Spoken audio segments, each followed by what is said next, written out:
What's up guys, Ben Milliken here back for Carl's Mystery Tackle Box. As you can see, got a sexy lake back there behind us, and we got a sexy black boat right here beside me. So we should take this boat, go out on that lake, and also got some good news. I got a Mystery Tackle Box Pro Box right here, and I'm gonna take these baits out here and show you them in a second, and then we're gonna tie them up. I'm gonna take them out there on that beautiful lake and show you guys how you can catch some fish around this time of year on these baits that are in this Mystery Tackle Box. Freaking jacked for today's video. Let's dive into this box right here, see what we're going to be using, and go catch some slaunches.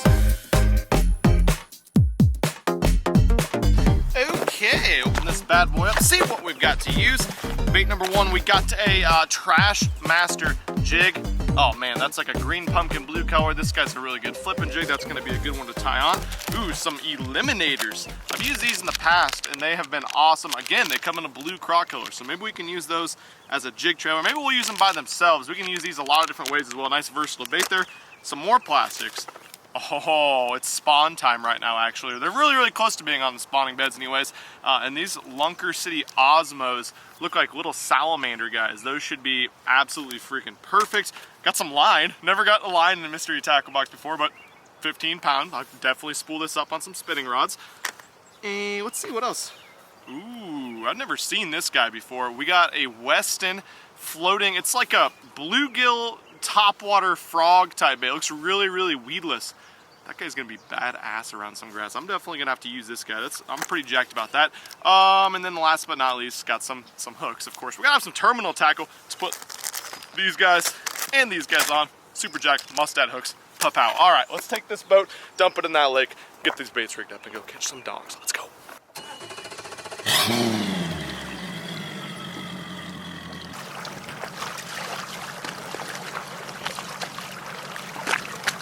Okay, just got back. I think we're gonna start in like this little canal looking guy, kind of a backwater. Water temperature 62, I noticed, and so a lot of these fish should be pushing back to spawn the next week or 2 weeks. So we're gonna spend a lot of time in spawning areas. A lot of these docks have like sand and stuff behind them and biomes, so that's a really good area to start looking for some of these fish cruising, start thinking about bedding. As you can see, a lot of docks, a lot of riprap, janky seawalls, stuff like that, heavy cover. I think I'm gonna start with this guy for sure, the Trash Master jig. This guy's got a heavy hook on him. You can make it weedless, so I can bury my trailer in there and keep him really weedless so I won't get hung up on these docks. There is some grass in between as well, so we can swim this guy just like that. But since it's shallow, it's a lot of heavy cover. Definitely paired this guy up with my flipping stick, 7.6 heavy, 20 pound fluorocarbon line, 7-to-1 gear ratio reel. So let's start flipping this guy on the outside, and then I think we probably should get in between the docks on the seawalls and stuff and swim it around as well. That can be a good way to catch some of these fish.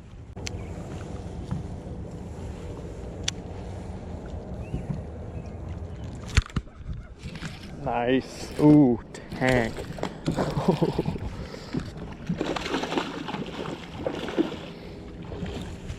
Come here, bud.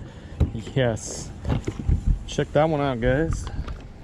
Flipped in the old Trash Master jig right into that dock right there. Got ourselves a little, 4 3/4 or so. Look at that though. Hook right on the top of the mouth. I was actually swimming at that time. Swam right by this guy, and this guy did the trick. Yeah, that's a decent one, I'd say.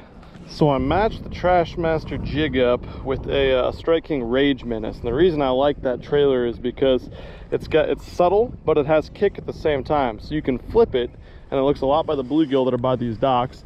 Or like on that fish, I skipped it up underneath a walkway, and I was swimming it out, and that guy clobbered it. Now because this head design is pointed like that, it gets through a lot of different types of cover: grass, wood, just about anything else, and it's kind of flat on the bottom, so it planes well too, so you can swim it like that. That guy liked it. We're definitely gonna be flipping up under some walkways.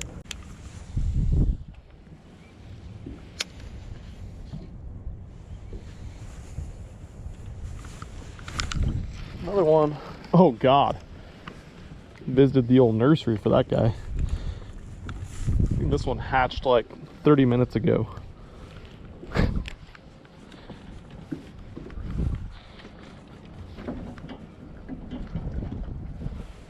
Well, not a big one on the Trash Master, but it is a fish, sort of. He thumped the Trash Master. Come here, bud. Again, not a giant, just a Little male guy. Dude, chill, chill, chill.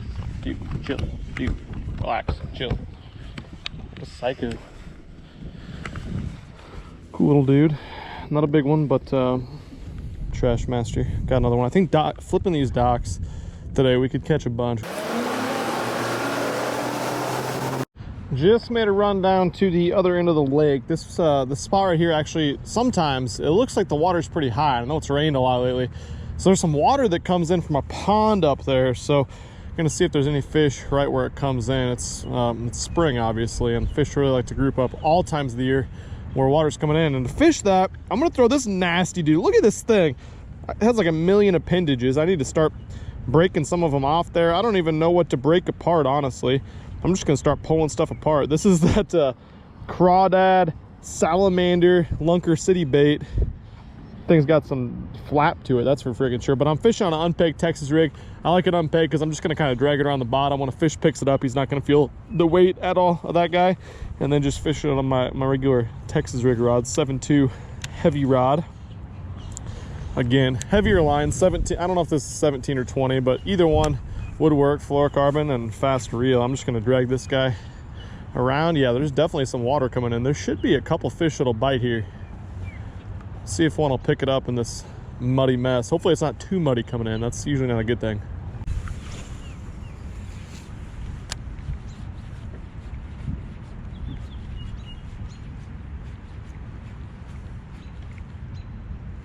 Oh no.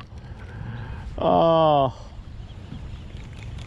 just threw this bluegill up there, this topwater bait, and one destroyed it up there when that water was coming in, but he just didn't get hooked up. And I even bent these hooks out a little bit since I'm not fishing any heavy grass or anything. I'm trying to make that cast again, see if I get hooked up this time with him. This thing's a really cool bait, this Weston gliding topwater bait. I wasn't gonna use it right here actually, but it's kind of a good situation because it's ultra shallow. There's water pushing up, and when I set the hook on that fish, there was a bunch of bait that flew out. So there's a lot of bait fish in that area. So this bait will be good anytime, all summer into the fall actually too. But I'll go to a different area I got in mind to throw this bait, and I'll explain some of the characteristics that should make it work pretty dang well. I'm kind of worried about the hookup ratio on it because the way that the hooks are on it, they're little and they're way at the back of the bait and right next to each other. We're 0 for 1 on hookups for blow-ups so far, but one ate it at least. One crushed it. That was one of my first topwater bites of the year here in Nebraska too.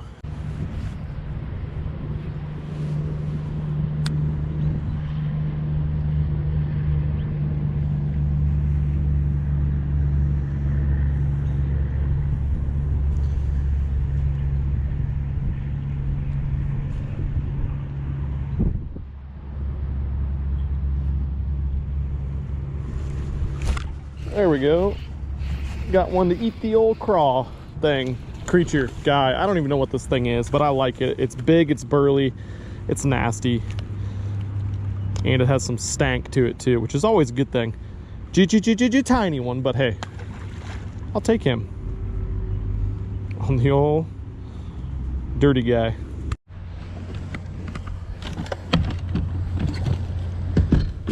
All right, so this is the area where I think this bluegill guy, this topwater hollow belly bluegill glide, is going to excel. And I'll tell you guys why I think that and where I think this bait's gonna work. I think this is gonna be a lot more of a niche bait than just your typical frog where you tie it on, you go throw it in grass, trees, whatever.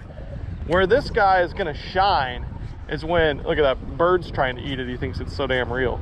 And that's the biggest thing. It's a very realistic bait. So where this guy's gonna shine, since it doesn't make a lot of noise, it doesn't chug a lot, you can't hit it hard and make it splash much, but it has a super good big wide glide to it, and obviously it looks exactly like a bluegill. It looks just like what they're eating in there. So what I'm looking for when I'm throwing this is clean water and calm water. Unfortunately, this lake only has about 1.5 foot visibility. That's gonna be fine. We already had a bite on this bait. I think we could catch some big ones back here in this backwater because it's really slick calm. But you want the fish to be able to see this bait from a distance because they're gonna see it. They're gonna see how good that big wide glide action is. I mean, you hit this thing and it goes like 6 inches each way. It's pretty cool. But you want those fish to be able to see it from a distance and then they're going to track it, and once they get up close to it, they're going to see how realistic it is, and that's when they're going to come unglued on it. Like I said, not sure about hookup ratio because hooks are super close together, so maybe we need to spread those out a little bit with the pliers, because when they're this close together, they work against each other, because it's a, you know, it's like laying on a bed of nails. If you lay on one nail, it's going to stick right into your skin. If you lay on a bed of 1,000 nails that are this far apart, you're barely going to feel anything. There's not as much pressure directed on one point. It's spread out over two that are right next to each other. So shoot, I might even clip one of those points off completely. That might help the hookup ratio a lot with this guy, but I really like it. I think it's gonna get a lot of bites.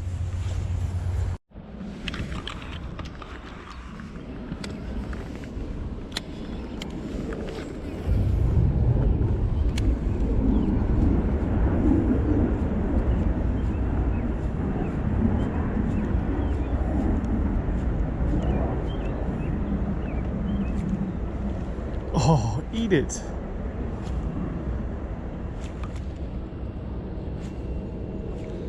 Another swirl on the old bluegill. They like this bait. I think once it heats up and these fish are a little bit more aggressive, they're still pre-spawn. Not too sure about topwater, but once the water cleans up a little bit and we get some grass to fish this around, some clean water, fish are gonna eat this bait.